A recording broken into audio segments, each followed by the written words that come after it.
Val Cates here for Writers for a Purpose, and don't let my charmingly smiling face confuse you. I'm actually very forlorn today. The end is in sight. I'm making fantastic progress on my novel, A Gift of Name, and it's getting to that point where I'm starting to feel a little bit sad. So I think this happens to all writers to some degree. On one hand, we take such pride in our work once it's completed, and it's like, yay, achievement unlocked, we've accomplished something. On the other hand, I also feel a certain sense of impending doom as I'm on the last leg of this journey with these characters, because I've grown incredibly attached to them. One of the biggest things I always tell my students is that characters are the driving force of any story. You can have the best plot ever written, but if the characters fall short, then the audience isn't going to be engaged. Nobody's really going to be invested in it. So really the characters are arguably, at least I think, the most important part of any story.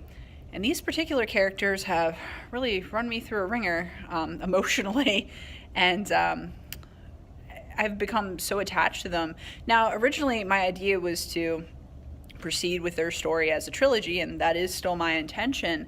But whenever I finish a novel, I like to kind of take a little bit of a break, go back, edit, revise, have other people look it over, make sure everything's on point, especially in this case, since I'm looking at having the piece published, hopefully by fall of 2019, if all goes according to plan.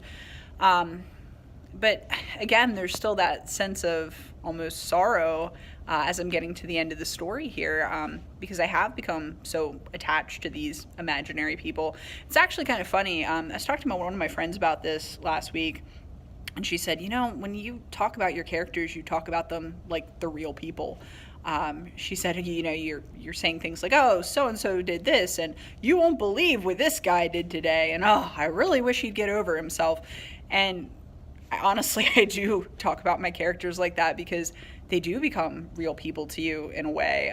They become such a huge part of your life that you kind of get used to them being around. And when you get to this point where I am, where, this first leg of the journey is coming to a close, you do feel a little sad because it's like, what am I going to do with myself now? Now that I don't have them to come back to every day, you form this almost pseudo relationship with them.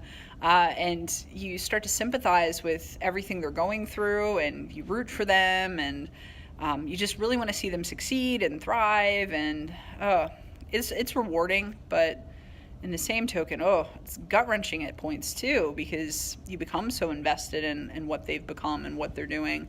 So anyway, my tip for the day is really this, care about your characters. Put the care in characters. But really, you have to, because if you don't care about your characters, why would anybody else? So I also think it's very important to make them as realistic as possible. All the characters I write, especially for this piece, they are far from perfect. They've got problems, lots of problems. And they always have like these flaws within themselves that get addressed, of course, throughout the piece. And I really think dynamic characters are the most compelling for a reason, because you as the reader, you can see that change, you experience those things with them, and I think that's one of the most rewarding parts about reading.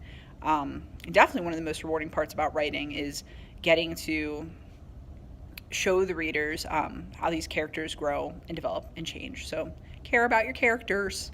Until next time, keep writing.